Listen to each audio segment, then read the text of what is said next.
wonder if you remember the real name of this place.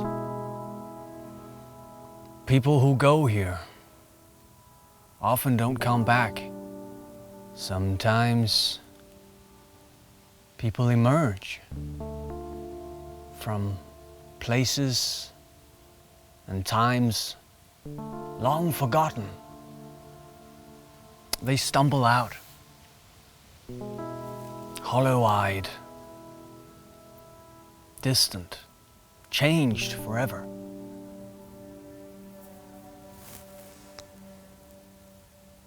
This is, of course, the Hollow.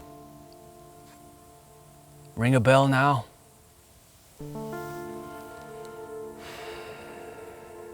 Stay within my camp. You will be okay. You see those trees back there? The demarcation point, the line. Do not cross it. Do not cross the line. Trust me. Stay within my camp. You will be okay. Probably. Tonight's story: Beneath the Mall by Biceps. If you're reading this, you're probably pretty confused. I know I was. I'll explain everything, but I'm going to start at the beginning. That's the only way that this will make sense, and maybe the only way you'll believe me. It all started with that damn job. Mall security. Just as prestigious and exciting as it sounds. You would think working the graveyard shift would be the worst part. Wandering empty halls in the dead of night just in case some kids decided to sneak in or whatever. But honestly, the nights, they weren't too bad. No, it was the day shifts that were the worst. Kids running around, screaming, filming videos in the middle of the walking paths, spilling food and drinks everywhere. Sometimes I felt like a janitor with a plastic badge. Hell, maybe I was. I think you was. I think you maybe was. So at the end of the day, the night shifts were my preference, and I took them as often as I could. Wandering in the dark, surrounded by empty storefronts, was a little eerie. I won't deny that fact. But once you got used to it, it could be peaceful. I'd just listen to something on my phone and do my rounds. Nobody ever tried to break in or anything. And hell, why would they? The only problem I ever had was once when a group of teenagers tried to hide out and spend the night here. They were at the food court, where there's some small playground equipment for young children. And I found them hiding in the slide. They weren't exactly being sneaky, so I heard them from a mile away. Think I gave them quite a scare, but it was nothing compared to the way the parents chewed them out. I miss times like that. Where everything went wrong was with the basement. I know how glamorous I'll make it sound, but the nights got real boring once the novelty wore off. Didn't really sound that glamorous to begin with, I must admit. Anyway, so I started exploring. It started out small, just poking my head into the booths along the center of the walkways, checking out their stuff. It was remarkably easy to lift products, and some of them may have even been worth the effort. But, of course, I never did. Once I knew the inventory of all the tiny rip-off booths, there wasn't much more to see that I couldn't find during the day. Just halls and closed storefronts. I started poking my head into whatever doors I could find, but they were all broom closets, storage, employment bathrooms, until the basement.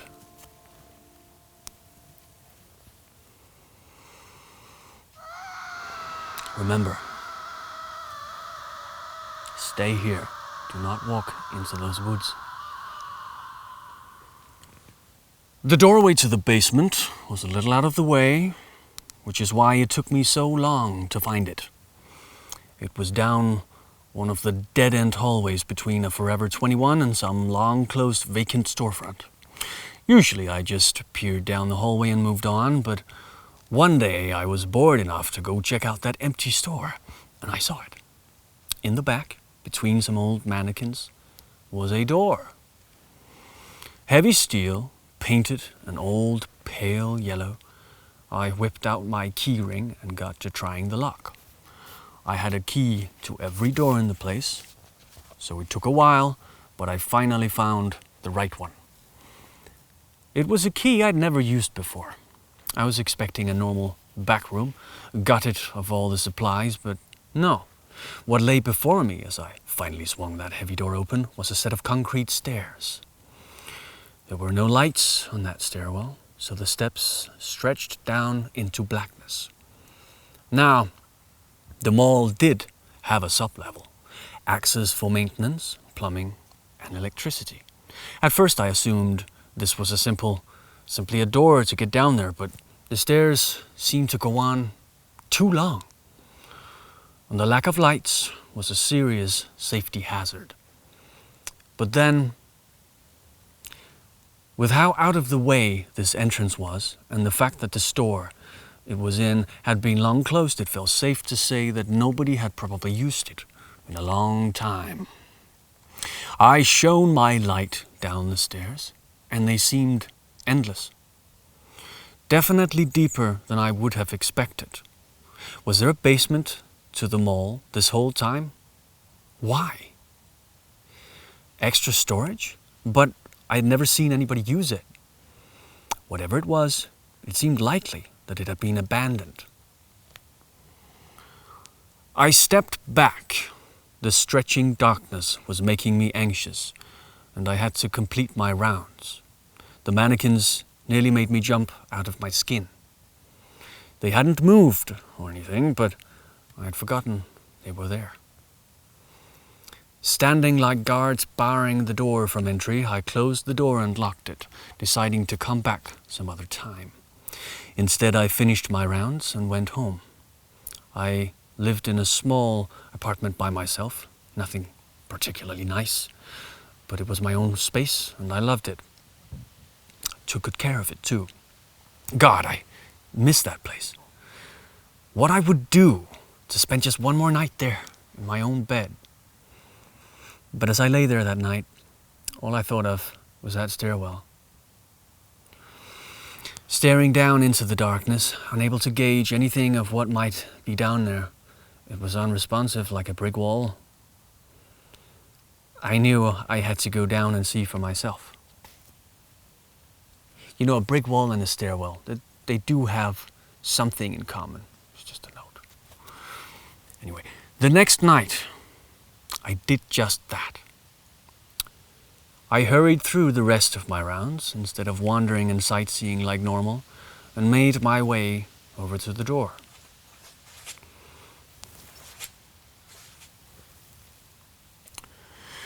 Part of me expected that it wouldn't be there, that the mannequins would be in a different position, looking at me or something, but no, it was there, and the mannequins stood sentinel as always. I opened the door again, hinges squeaking quietly as it presented me with that open maw. I used one of those mannequins to hold open the door, afraid of being locked inside. Then I stepped down. For a while, I thought the staircase would never end. My flashlight was high-powered enough that I really should be able to see the bottom rather quickly. But it was just more stairs, the light terminating in inky darkness. I descended slowly. There were no handrails, and falling on these concrete steps, who knows how far down, would be extremely painful, probably. I passed 50 steps. That should be multiple stories. How far down did it go? What was in there? I noticed the stairwell had the slightest curve, bending left almost imperceptibly. By 100 steps, the door up at the top was shrinking into a rectangle of light, curving almost out of sight. By 200, it was gone. Just me and those stairs. The darkness felt like it was choking me. The air was stagnant and unpleasant. Minute after minute, there were no changes. The stairs looked the same. The walls and ceiling were smooth, bare concrete.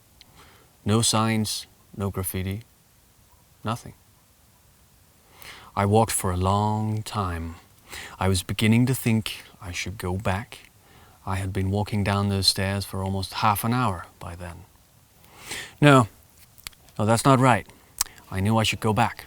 Not just for my shift, but because this was dangerous. Falling here would probably kill me, and who knows what might be down here. This was deep. Far too deep to make any real sense. But I didn't stop. I had to know what could possibly be hidden so deep in the earth. Beneath a mall, of all things, by the way. Finally, after about 45 minutes, a landing came into sight. I hurried down the last few steps, excited to see what all this had been for. The landing was the same as the rest of the hall. Smooth, bare concrete. It occurred to me that not even dust, crumbs, or animal droppings populated this strange walkway. The walls directly to my right and in front of me were similarly bare, and the ceiling hung low, just as featureless as everything else. But on the left was a door. Not just any door, elevator doors, with just one button. It must go up, I figured, which makes sense. Who would want to walk all those stairs? But then again, why come down here anyway?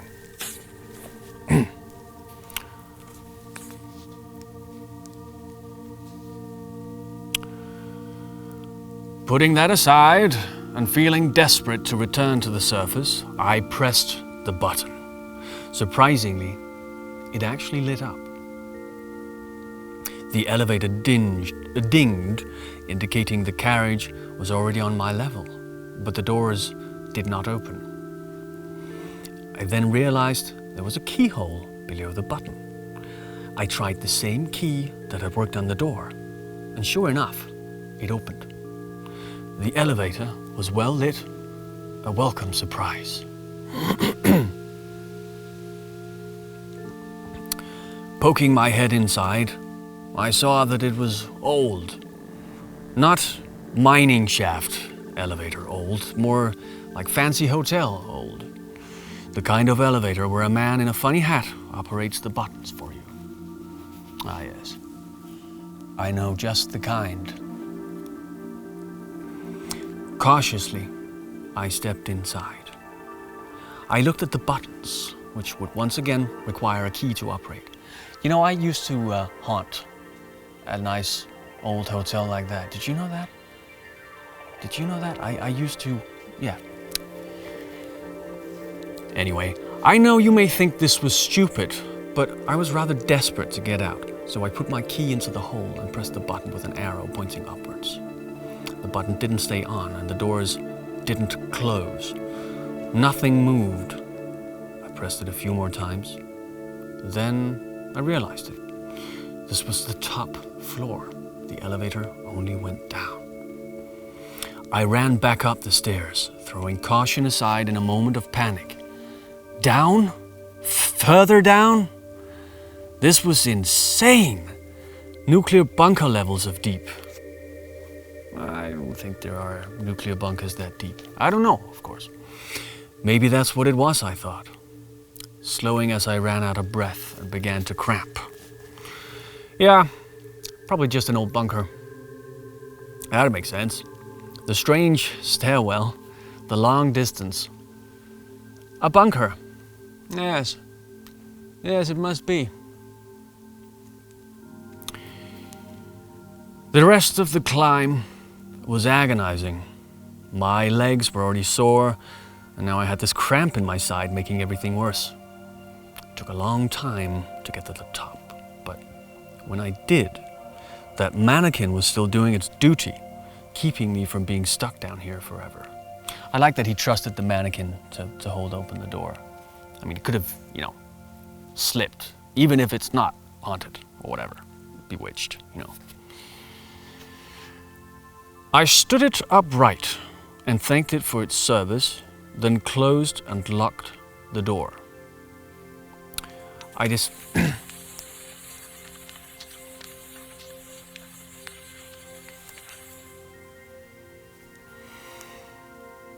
decided that whatever was down there wasn't interesting enough to warrant the effort. Hell, it was dangerous. I was lucky the elevator hadn't snapped and fallen to the bottom the moment I stepped inside. But beyond that, it was obvious, painfully obvious, that something wasn't right. The place was not meant for me. I went home and decided to put it all out of my mind. I would never go back there again.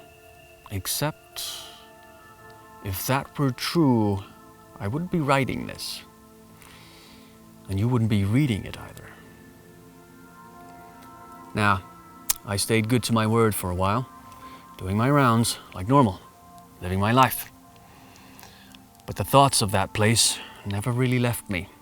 For the next 3 months, I continued working at that mall. I took more day shifts. Part of it was to avoid the discomfort the night now held, and part of it was to avoid temptation. I still felt drawn to that place. I felt I had to know what was down there. Eventually, looking to avoid it entirely, I managed to find a new job. Security for another company or something like that. Truth be told, I don't really remember anymore. I'd only work at the mall for a couple more weeks and then I'd be done with the place. But, of course, there was still one thing I had to do. I loaded up before the trip, lots of extra batteries, a couple of extra flashlights, a portable charger, a small medical kit, and some protein bars and water bottles just in case.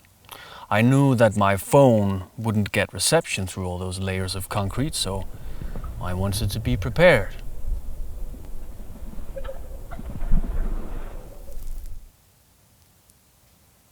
Interfering. Anyway, it was stupid. Of course it was stupid. I know it was stupid. I knew it then too, and I'm sorry.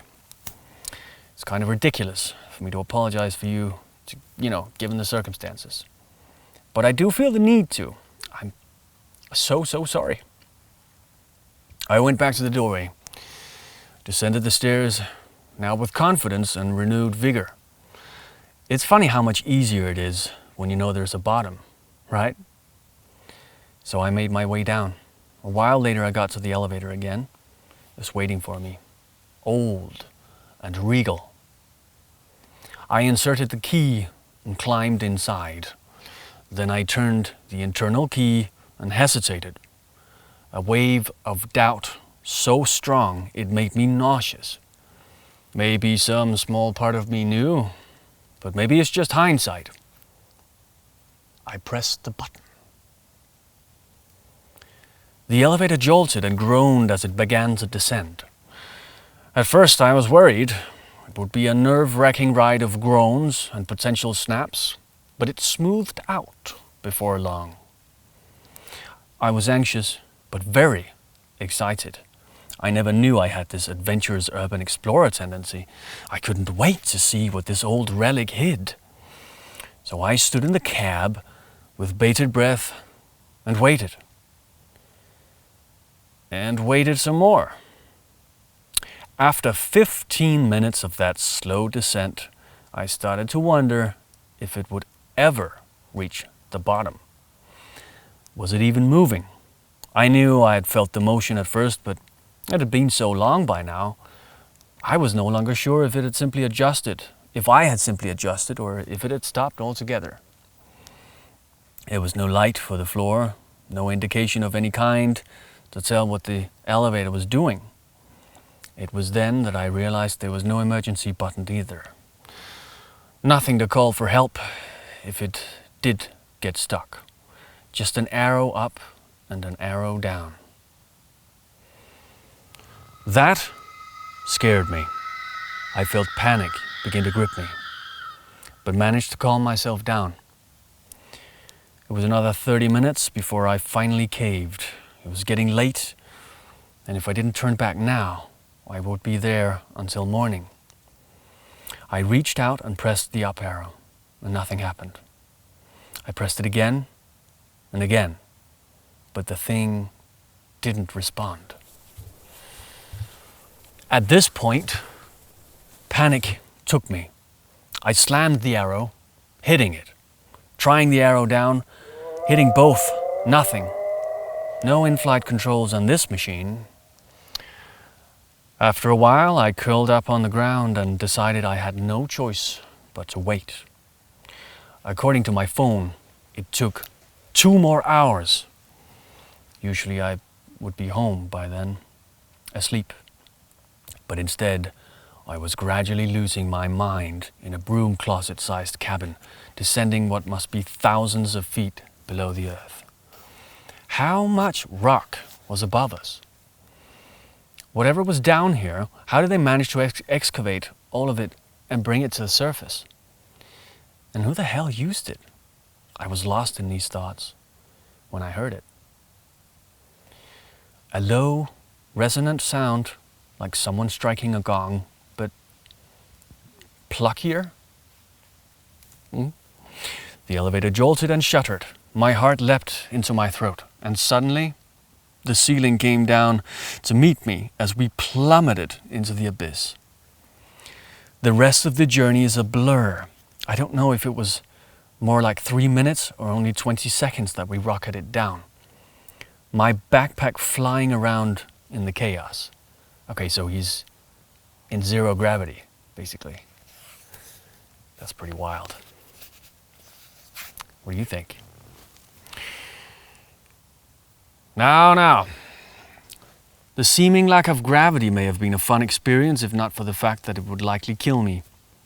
Finally, we hit the bottom. Hard. The last thing is that I remember is that suddenly I was falling and the elevator wasn't. How did I survive that impact? I don't know. I woke up a while later, my head aching terribly and my whole body groaning in pain. The elevator's light had gone out, so I couldn't see anything. I grabbed my flashlight out of the bag and flicked it on to examine the damages. Remarkably, I seemed okay. On the outside, at least. My insides felt like they'd been hit with a sledgehammer, but I didn't have any protruding bones, so I counted that as a win. I turned up to examine the cabin. The doors were slightly ajar from the impact, which was a good thing because they didn't seem to be opening automatically like they were meant to. I tried the buttons, but of course they didn't work. So I got to prying the doors open instead. It took time and quite a bit of effort, but I got them far enough apart that I could crawl through them on my elbows. Finally, I could see what was down here. And maybe I could find someone to help me get back to the surface. When I shambled to my feet, I saw a large open space ahead of me. I didn't need my flashlight anymore, as some of the overhead lights were functional, giving a strange, ghostly feeling to the place. I took a few steps forward to examine my surroundings and heard them echo back to me. I saw glass doors, shutters, booths in the middle of the walkway. It was a mall. Not the same mall I'd come from, but similar enough that I knew it immediately. Under the mall, miles below the surface, was another mall. I'm right there with you, buddy. I think it's pretty strange. Why? What possible reason could there be for such a place? I moved to examine the stores, looking in through the glass doors to peer inside. They appeared normal. Toy stores, candy shops, and empty, unused spaces, like any other failing American mall. But this was good. A mall meant phones, entrances, and people.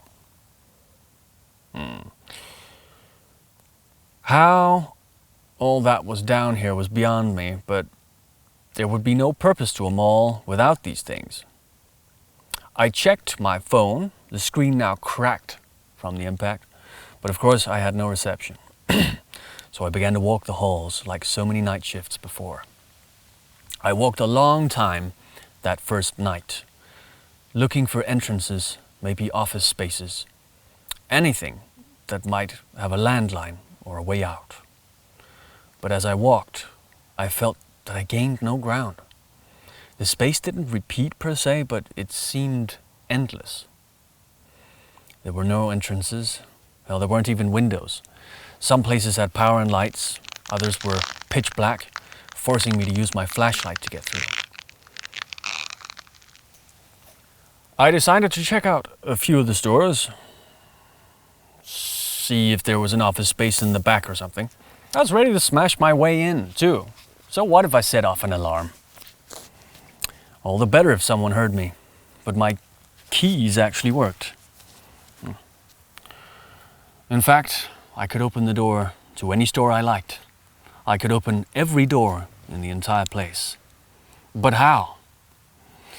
That should have been impossible. Some of these keys were totally new. I figured maybe the locks were more for looks, opening when any key was used. But no, they all rejected the other similar keys on my ring. Each place had its own key, and it would accept no others. I didn't find any phones. Finally, I gave in and went to look for somewhere to sleep for the night. I stumbled across a food court next to a Dick's Sporting Goods. I caught the scent of something other than acrid, stagnant air. Walking over to the food stalls in the area, I saw that they were still stocked. Food in the containers, some even kept warm. It made no sense to me, but I wasn't going to argue. I was hungry, and a few protein bars only gets you so far. I went for some Chinese food. I hadn't had Panda Express in a while. Lo mein noodles and orange chicken. It wasn't bad. It wasn't good either. When I finished up, I went to see what I could figure out for a sleeping arrangement. I decided to push some tables together and sleep out in the open. After all, being found in the morning was the best result. I went to a nearby clothing store and rifled through their wares, finding the fluffiest options, and found a Spencer's with one of those giant tortilla blankets. Made myself at home on the makeshift bed. Oh, for fuck's sake. Oh my God. It wasn't comfortable, of course, but it worked for me. After a long time, I finally fell asleep. What you?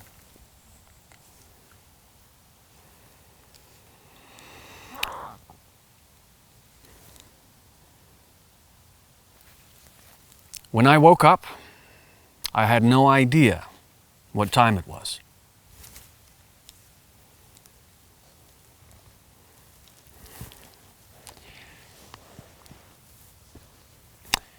Nothing had changed. The lights were still intermittently turned on, and everything was dim. I looked around, but there were no signs of life. I called out into the hallways around me. Hello? Is anyone there? I checked my phone. It was 3 p.m. Had I slept that long? Or did that fall do me worse than I thought? I wasn't sure. Either way, nobody had shown up. I spent a while back at my fort, brainstorming. Then I heard something. A quiet slapping noise. Bare feet on the tile. So quiet, I could barely make it out. It stopped as soon as it started. Hello, I called again. Across the court from me, 2 more tentative slaps. Someone was getting closer. I tried to convince myself this was a good thing. Probably security or an employee. But then, why were they barefoot? They rounded the corner slowly, peering around as though they were afraid of what might be on the other side as much as I was. It was a strange, gaunt figure, naked and generally humanoid. It had grey skin and long, white hair. Its eyes were black. Its teeth were missing. The expression on its face was horrible, agony and fear. Over every part of its body, the skin was stretched so tight that its bones were clearly visible. It reached its hands towards me and began to stumble in my direction. Okay, that's about what I would expect down there, a ghoul of some kind. Its mouth dropped open and a raspy breath emerged, starting like a whisper but ascending to a howl. It screamed and began moving faster. That sound was horrible. Shrill, piercing wails that sounded like they were shredding its vocal cords, like it hadn't spoken in years. Whatever it was not human. I got up and ran. I had my bag, thankfully, and wasn't worried about much else. I heard other noises and I booked it down one corridor after another in that long, winding maze. Other things waking up, perhaps? Was its wailing cry a signal to them? Or would they hunt it like it did me? Inevitably, I got lost. Losing the creature was not difficult. It was rather slow, but I no longer knew where I was either. I had taken escalators both up and down, but everything looked more or less the same. Out of breath, I found myself in a long corridor where the lights didn't function and slowed to a walk. I turned on my flashlight as I made my way down the hall, trying to keep quiet. It reminded me of my nights as a security guard all over again. And that was when it hit me. Security. There should be a security office somewhere. That would have cameras, typically pointed at the main entrances and exits, not to mention multiple methods of contacting personnel. I had an idea how to find it too. The place was massive, but that didn't mean it was impossible. They may very well have multiple security officers in a place like this. How else could an officer possibly respond to calls from opposite sides of the mall? And though I didn't know where they were, I could use my intuition for that. Overall, the mall was laid out like a normal mall. Things were generally where you would expect them to be, with the exception of any way in or out. So if I relied on my intuition, maybe my feet would guide themselves to the office. Brilliant, right? Okay, maybe not. But it was all I had, you see. The next 2 days were spent in pursuit of this goal. I walked through the mall, trying to automatically orient myself. I didn't call out anymore and stuck to the stores to sleep. Food and batteries were not difficult to find. Somehow, this place was fully stocked. Realistically, this place had everything I needed to live. Yeah, so why leave? Why leave? Okay, fair enough. Bathrooms were easy enough to find as well, meaning water and a place to relieve myself. I stayed in the lit areas whenever I could, avoiding the dark, even if it meant losing track of that gut feeling I was chasing. Something about those dead zones unnerved me. Finally, I stumbled across something. Signs of life. I was quietly rummaging through the food court when I noticed something odd. Someone had beaten me to it. Of course, there was plenty left, but someone had been here. Or something. Trash was left by one of the freezers, showing that the culprit had been in the mood for a refrigerated sub. It's one strange monster, isn't it? One strange monster.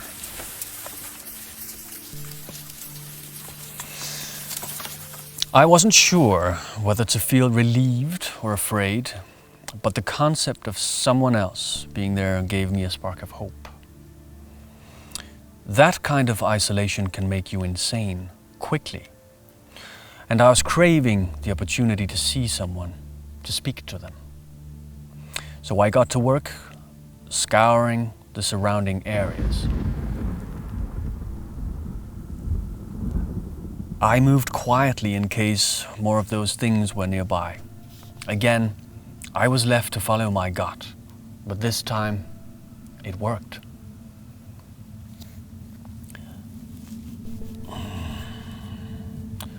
I found what I had been looking for, a security office next to the bathrooms. The door was left ajar. Excited, I went to open it, finding that the desk inside was covered in piles of paper and one of the microphones they used to make announcements. What the hell is that?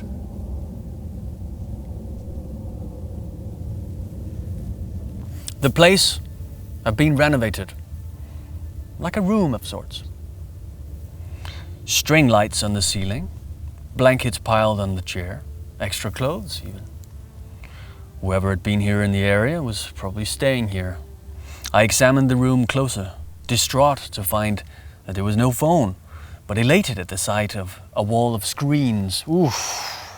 Functional cameras.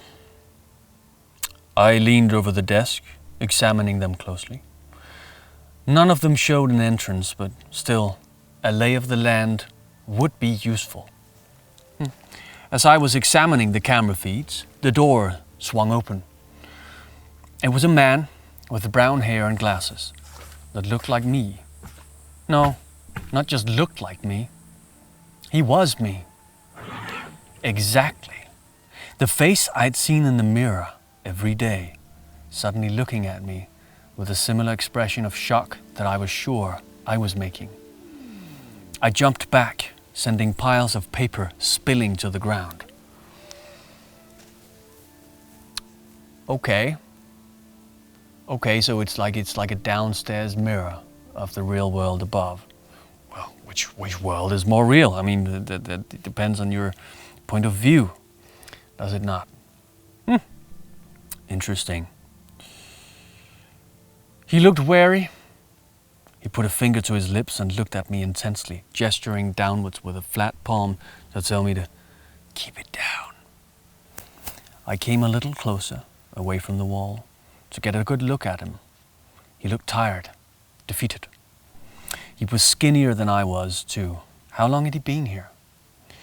As I leaned in, he began to panic, reaching out at me and shaking his head. It scared me and I lost balance briefly, falling over the desk. I caught myself, but found what he had been so worried about.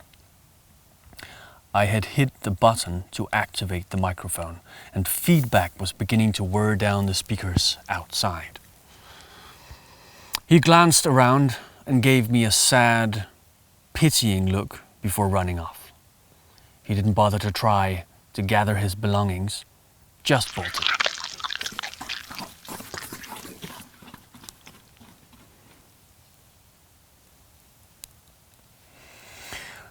I should have followed suit, but instead I raised my hand from the button, turning off the speakers. Their shrill cry still echoed through the halls, ringing out as though calling for a mate. Something called back. Not like the thing earlier, this was deeper and much louder. I heard it from a distance, a roar more than a scream.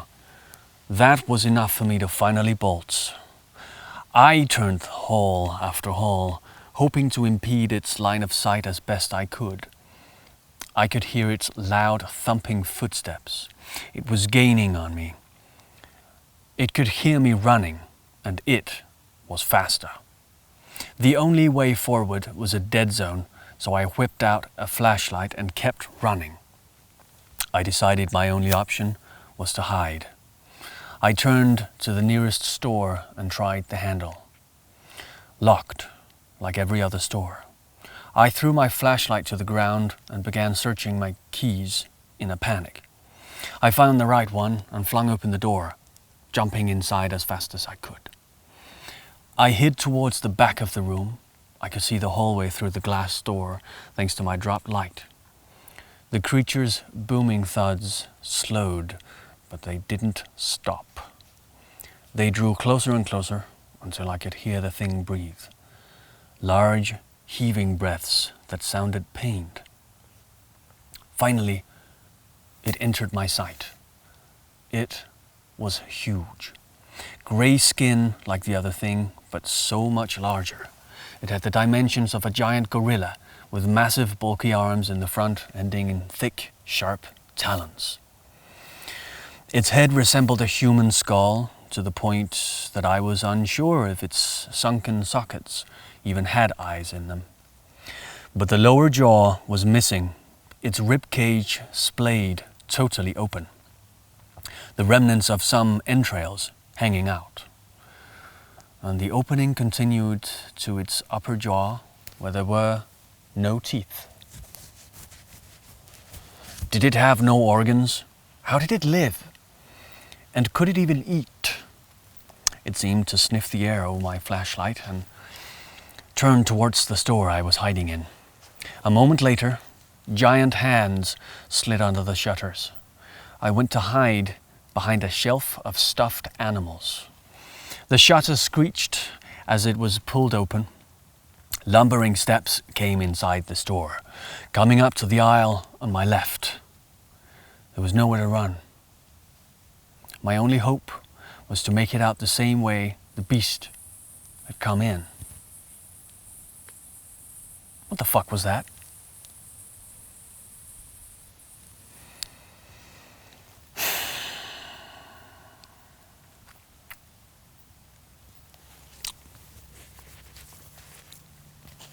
I crept slowly around the opposite side of the aisle while the thing lumbered closer.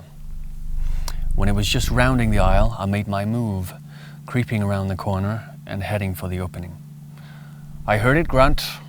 I turned to look at it. It had seen me. I ran. It was on top of me in an instant, its hand pinning me to the wall so hard the tile cracked. It slammed me into it a few more times for good measure. Then it helped me up and went for the killing blow. Its long, sharp fingers pierced my abdomen and I screamed. I had never felt pain quite like that before. The world grew fuzzy and distant as it threw me to the ground. It wasn't long before I blacked out completely. I awoke in agony. I knew I should be dead, yet I wasn't. I felt incredibly sick, and I was completely unable to see. The air smelled dank and atrocious, like meat and rot. I touched my stomach and found a horrible hole that had been torn into my gut. It was bleeding profusely, far more blood than was safe to lose. My arm hurt terribly too, and wouldn't respond right when I tried to move it. Badly broken as it turned out. I fumbled for my bag, trying to find a flashlight with just one arm. Finally, I did, and I pulled it out and turned it on. Nothing could have possibly prepared me for the sight that awaited me. It was a long, seemingly endless hall. Smooth concrete, like that staircase, but all along the ground lining either side of the hall were bodies. Almost human, with facial features all too familiar. Oh, all too familiar. I wonder. They stretched into the distance, so many of them that I could not count them. They turned to look at me with long hair and sunken eyes. They were rotting, melting into the ground and becoming part of the walls around them, totally unable to move or act, but not dead. They resembled mold colonies. If I could have screamed then, I'm sure I would have, but my internal organs were in such disarray that I saved myself from summoning that thing again. The bodies began to mumble as I moved towards the nearer end of the hall, where I could see a door in the distance. I was worried they would scream, but they seemed unable. They didn't seem to care when I stepped on them to get by either. I made my way down to that door and saw that it was ajar. No, it was a door, not a jar. I'm sorry, that's inappropriate, and especially like right in a climax like this. Forgive me, you must forgive your shaman. Sometimes it's just not right. A hand was on the floor, holding it open. I felt lucky not to be locked inside with those things. Whatever the hand belonged to wasn't moving. Opening the door cautiously, I saw what it was. A mannequin. The same one I had used so long ago. I stepped outside and recognized the old abandoned store from the original mall, though all the lights were out. I turned back towards that thing's nest and recognized the pale yellow door as well. I shambled outside into the surrounding darkness. It was the same as ever here, just repeating endless stores. Slowly, carefully, I managed to escape. Those next couple of weeks were hard. I was silent, but every now and then I would have to hide to avoid the smaller zombie-like things slumping around. My wounds began to heal themselves, though that took quite a bit longer. At the time, I thought it was some sort of miracle. I see it now for the cruel joke it is. I made it out of that thing's hunting grounds before too long, and wandering aimlessly, I tried going in one direction for as long as possible, hoping that there had to be an end if I went far enough. But there wasn't. Whatever this thing is, I think it truly goes on forever. Finally, I came across another security office where I found a note. This note, well, maybe not this exact note. I honestly don't remember, but I found this note describing everything I've just been through, and I'm sure it will for you. What? Anyway, I hope that this was enough to convince you. Whatever's happening here, it's not just a mall repeating, it's us, too. I put off writing this note for a long time. It must have been multiple decades by now. My body hardly ages, but I still look different in the mirror. I've tried to end it all more than once. But it doesn't work. Trust me, it just hurts. The other versions of us I come across are the same. Hopeless and defeated. We don't make good company. I think you already know what I'm going to tell you next. Those things that prowl the halls, the buddies behind the door, even the giant beast, I think it's all us. We spend enough time here and go mad, and that's what we become. I don't want that, but what can I do? There is no internal rest for us. Are we cursed, perhaps? What did we do to deserve such a fate? My only hope is that things aren't set in stone. I hope that this letter is at least a little bit different from the one I read, or the one you'll probably write. That'd mean it's possible to change things. With enough of us, maybe someday one of them will figure something out. As for me, that doorway calls me again. Somehow, I know how to find it. Intuition, I guess. I wonder if maybe the giant beast isn't making a nest there. Maybe it's guarding it. Keeping it quiet and dark. A pale imitation of death. If I go there, maybe I can find some instance of peace. Wait out the aeons in quiet oblivion. I hope you can change things, that you can avoid the fate I have. But if not,